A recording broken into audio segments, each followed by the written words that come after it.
Hi everyone. Kandasashti day 5 mini vlog இது.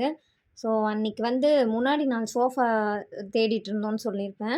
So அன்னைக்குமே வேற ஒரு ஷோரூம் போயிருந்தோம். அது டேம்ரோ அப்படிங்கிற ஒரு ஃபர்னிச்சரோட டீலர் ஷோரூம். அங்க ஃபுல்லா living room, bedroom, dining area இந்த மாரி செட்டப் பண்ணி வச்சிருந்தாங்க. பார்க்கவே அழகா இருந்தது. சோஃபா டிசைன்ஸும் நெறைய இருந்தது. பட் வாங்கணும்னு ஆசை தான். ஆனா ஸ்பேஸ் இல்லாத காரணத்தினால கரெக்ட்டா நாங்க மெஷர் பண்ண இதுக்கு ஏத்த மாரி சோஃபா பார்த்தோம். லக்கீலி எங்களுக்கு அந்த 2 சீட்டர் சோஃபா கரெக்ட் மெஷர்மெண்ட்ல கிடைச்சிச்சு.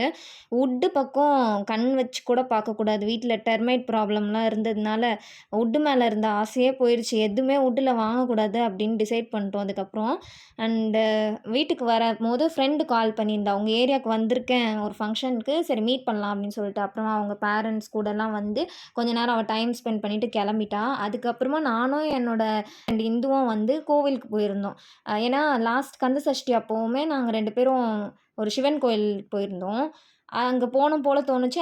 அவளும் லேட் ஆனா கூட பரவால்ல, இன்னைக்கு போயிட்டு வந்துர்றோம் அப்படின்னு சொல்லிட்டு 2 பேருமே கிளம்பி போயிருந்தோம். கோவில்ல சாமி பார்த்துட்டு, நாங்க அங்க ஒரு பிளேஸ் கண்டுபிடிச்சு செட்டில் ஆயிட்டோம். ஏன்னா கொஞ்ச நாள் கேப் கழிச்சு மீட் பண்றோம். ஸோ இன் பிட்வீன்ல பேசுறதுக்கு நெறைய இருக்கும். நாங்க பேசி முடிக்கிறதுக்குள்ளே கோவிலே க்ளோஸ் பண்ற டைம் ஆயிடுச்சு. கழுத்த புடிச்சு தொரத்தாத குறையா நாங்களும் கிளம்பிட்டோம் கோவில்லேருந்து. வீட்டுக்கு ஃபாஸ்டிங் பிரேக் பண்றதுக்காக உப்புமா செஞ்சிருந்தேன். அன்னைக்குன்னு பார்த்து சுத்தமா நல்லா வரல. வேற ஆப்ஷன் கிடையாது. நெக்ஸ்ட் டே ஃபுல் டே ஃபாஸ்டிங்னால சாப்பிட்டாச்சு.